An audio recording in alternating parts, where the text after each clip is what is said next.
Hello friends, welcome back to my channel. आज मैं आपको ट्रायंगल शेप कैप टॉप बनाना बताऊंगी। तो उसके लिए मैंने ये 2 मीटर जॉर्जेट का फैब्रिक लिया हुआ है और सिर्फ 1 मीटर ही मैंने इसमें अस्तर लिया हुआ है।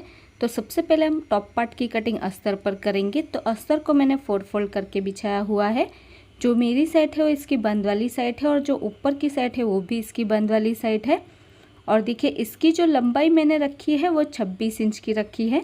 ये 25 इंच की लंबाई हमारी रेडी होगी। आप अपनी पसंद से लंबाई कम या ज़्यादा भी कर सकते हैं। मैं 25 इंच की लंबाई रखने वाली हूँ।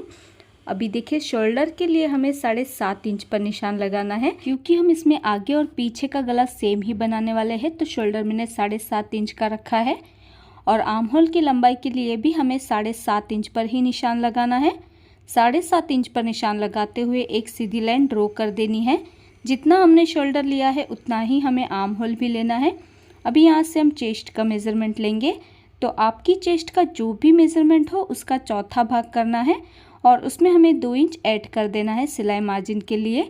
तो मेरे जो चेस्ट का मेज़रमेंट है वो 36 इंच का है, तो उसका चौथा भाग 9 इंच होता है और 2 इंच मैंने एक्स्ट्रा रखा है सिलाई मार्जिन के लिए। तो मैंने 11 इंच पर निशान लगाया है।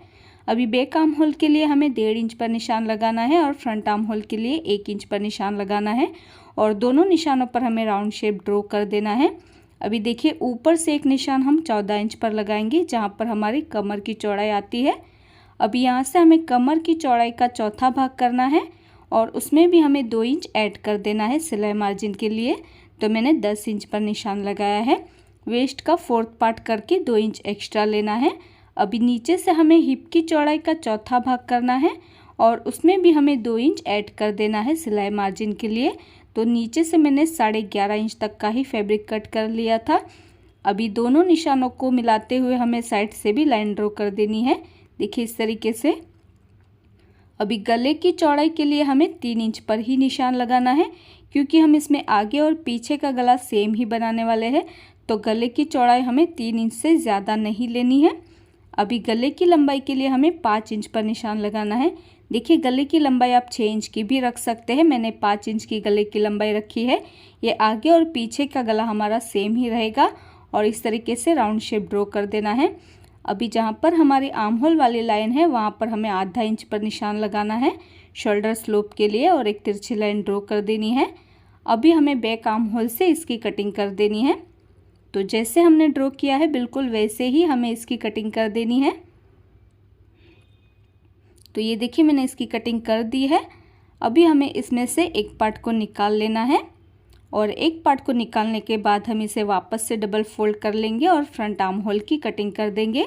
देखिए इस तरीके से मैंने फ्रंट आर्म होल की भी कटिंग कर दी है और ये हमारे 2 पार्ट है आगे और पीछे के लिए। अभी जैसे हमने अस्तर की कटिंग की है बिल्कुल वैसी ही कटिंग हमें मेन फैब्रिक की भी कर लेनी है। तो देखिए मैंने मेन फैब्रिक की भी कटिंग कर ली है, दोनों ही पार्ट्स की, आगे वाले पार्ट की भी और पीछे वाले पार्ट की भी मैंने मेन फैब्रिक पर इसकी कटिंग कर ली है।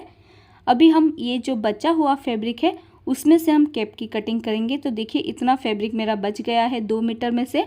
अभी इसे हमें 4 फोल्ड करके बिछाना है। तो मेरी साइड है वो इसकी बंद वाली साइड है, बाकी तीनों साइड इसकी खुली हुई साइड है। तो इस तरीके से मैंने फैब्रिक को 4 फोल्ड करके बिछाया हुआ है। आपका जितना भी फैब्रिक बचता है उसे आपको इसी तरीके से 4 फोल्ड करके बिछाना है। और देखिए इसकी जो लंबाई आई है वो 22 इंच की आई है। तो हमारी कैप की जो लंबाई रहेगी वो 22 इंच की लंबाई रहेगी। आपको अगर ज़्यादा कैप की लंबाई चाहिए तो आपको ज़्यादा फैब्रिक लेना होगा। अभी देखिए जो ऊपर वाली साइड है वहाँ पर हमें टॉप का कोई भी एक पार्ट रख देना है।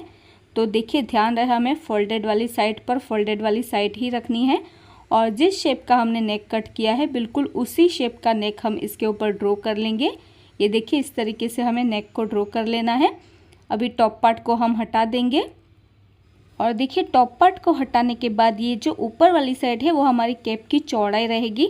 तो आप चाहे तो पूरी चौड़ाई भी रख सकते हैं कैप की, लेकिन मैं 10 इंच तक की ही इसकी चौड़ाई रखने वाली हूँ। तो ये पूरी जो चौड़ाई है वो 12 इंच की है, लेकिन मैं 10 इंच की ही चौड़ाई रखने वाली हूँ कैप की। आप चाहे तो पूरी चौड़ाई यानी कि 12 या फिर 14 इंच की चौड़ाई भी रख सकते हैं। अभी देखिए जो हमने चौड़ाई के लिए निशान लगाया है उस निशान को हमें इस तरीके से ट्रायंगल शेप में ड्रॉ कर लेना है। जहाँ तक हमने लंबाई के लिए निशान लगाया है वहीं तक हमें इसे इस तरीके से ट्रायंगल शेप में ड्रॉ कर लेना है। ये देखिए कुछ इस तरीके से। अभी हमें इसकी कटिंग कर देनी है। तो इस तरीके से ट्रायंगल शेप में हमारी कैप भी आसानी से कट हो जाएगी। देखिए हमने कैप की कटिंग भी कर ली है। अभी इसे हम खोलेंगे तो ये दो पार्ट है, एक पार्ट आगे के लिए और एक पार्ट हमारा पीछे के लिए है। तो ऊपर से दोनों साइड इसकी खुली हुई है। देखिए इस तरीके से दो पार्ट है, ऊपर से दोनों साइड इसकी खुली हुई है।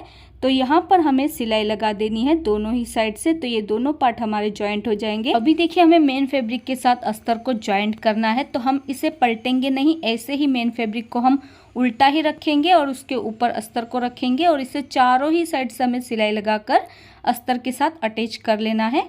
और इसी तरीके से दूसरे पार्ट को भी हम मेन फैब्रिक को उल्टा ही रखेंगे और उसके ऊपर अस्तर को रखते हुए इसे मेन फैब्रिक के साथ जॉइंट कर लेंगे। नीचे से भी हमें सिलाई ही लगा देनी है।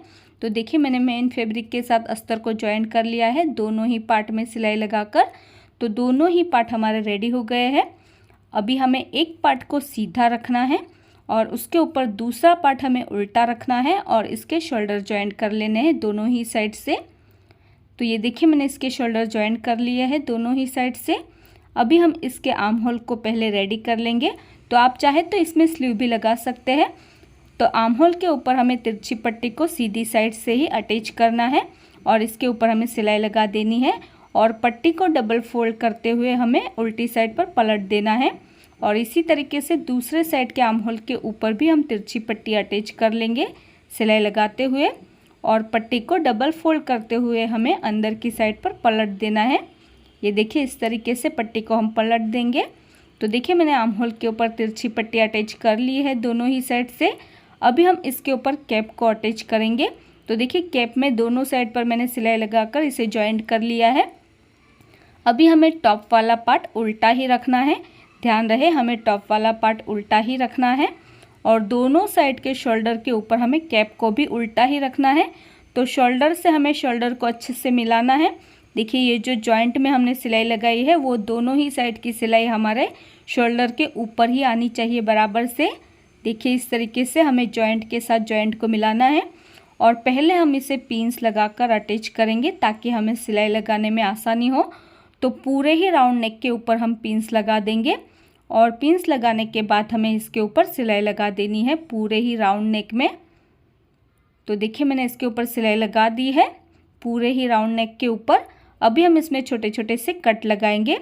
तो कट लगाते वक्त ध्यान रहे हमारी सिलाई नहीं कटनी चाहिए। उसके बाद देखिए ये जो हमारी कैप है इसे हमें इसी नेक के अंदर डाल लेना है। ये देखिए इस तरीके से और सीधी साइड से हमें इसे बाहर निकाल लेना है और बाहर निकालने के बाद हम इसके ऊपर कवर सिलाई लगा देंगे। तो बहुत ही फिनिशिंग से हमारी कैप अटैच हो जाती है टॉप पार्ट के साथ।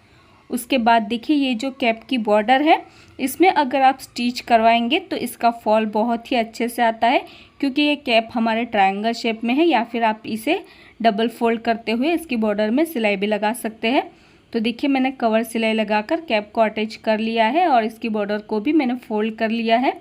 तो ये देखिए ये कैप हमारी कुछ इस तरीके से नज़र आ रही है दोनों ही साइड से।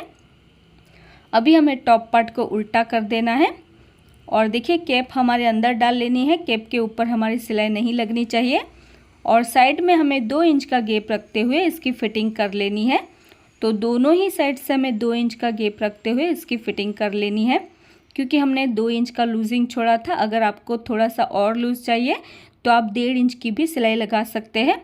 उसके बाद जो नीचे वाली बॉर्डर है उसे हमें सिंपली डबल फोल्ड करते हुए इसके ऊपर सिलाई लगा देनी है। तो ये देखिए मैंने इसकी फिटिंग कर ली है दोनों ही साइड से और नीचे की बॉर्डर को भी मैंने डबल फोल्ड करते हुए इसमें सिलाई लगा दी है। और इसी के साथ ही हमारा ट्रायंगल शेप कैप टॉप बनकर रेडी हो चुका है और यह है इसका फाइनल लुक। सो फ्रेंड्स देखा ना आपने कितना आसान था इसे बनाना। सो फ्रेंड्स आई होप कि आपको आज का ये ट्यूटोरियल पसंद आया होगा। अगर आपको आज का ये वीडियो पसंद आया तो इसे लाइक और शेयर ज़रूर कर देना और अगर अभी तक आपने हमारी चैनल को सब्सक्राइब नहीं किया है तो प्लीज़ इसे सब्सक्राइब कर लीजिए और साथ में उस बेल आइकन को प्रेस करना मत भूलिएगा ताकि आपको हमारी आने वाली वीडियो की नोटिफिकेशन सबसे पहले मिल सके। और आपको ये वीडियो कैसा लगा है मुझे कमेंट करके ज़रूर बताइएगा। मेरा ये वीडियो देखने के लिए thank you so much friends.